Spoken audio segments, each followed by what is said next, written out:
2018 പ്രളയം എല്ലാവരെയും സങ്കടത്തിലാക്കിയിട്ടുണ്ടായിരുന്നു. അപ്പോൾ നമുക്ക് കുറേ സാധനങ്ങളൊക്കെ അതിൽ നഷ്ടപ്പെട്ടിട്ടുണ്ടായിരുന്നു. നമുക്ക് പ്രത്യേകിച്ച് അറിയിപ്പൊന്നും കിട്ടാത്ത കാരണമാണ് അങ്ങനെ സംഭവിച്ചത്. പുതിയ വീഡിയോയിലേക്ക് എല്ലാവർക്കും സ്വാഗതം. ഇന്ന് ഒക്ടോബർ 31, 2023 ഏകദേശം ഒരു 11:30 മണി രാവിലെ നമുക്ക് ഇതുപോലെ ഇപ്പം നമ്മൾ കേട്ട പോലെ ഒരു ഓഡിയോയും ഇതുപോലൊരു മെസ്സേജും നമുക്ക് വന്നിട്ടുണ്ടാവും, പലർക്കും വന്നിട്ടുണ്ടാവും.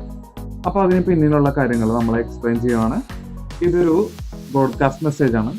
എമർജൻസി സിറ്റുവേഷൻസിൽ നമ്മളുടെ ടെലികോം ഓപ്പറേറ്റർക്ക് ഇൻഡിവിജ്വൽ പ്ലേസുകളിലേക്ക് ഇതുപോലെ സെൽഫ് ബ്രോഡ്കാസ്റ്റ് മെസ്സേജ് അയക്കാൻ പറ്റും.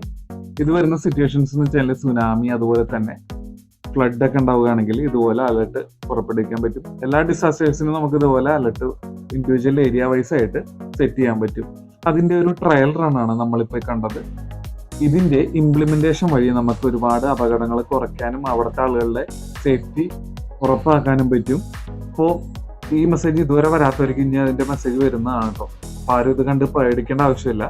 ഈ മെസ്സേജ് പുറപ്പെടുവിച്ച സമയം നമുക്ക് ടൈം സ്റ്റാമ്പിൽ കാണാൻ പറ്റും. ഏറ്റവും അടിയിലായിട്ട് എത്ര മണിക്കാണ് ഡിസാസ്റ്റർ ഉണ്ടായതെന്ന് ടൈം സ്റ്റാമ്പ് വഴി നമുക്കറിയാൻ പറ്റും. അപ്പോൾ നമ്മുടെ വീഡിയോ ഇഷ്ടപ്പെട്ടാൽ നമ്മുടെ ചാനൽ സബ്സ്ക്രൈബ് ചെയ്യുക. പുതിയൊരു വീഡിയോ ആയിട്ട് വീണ്ടും കാണാം.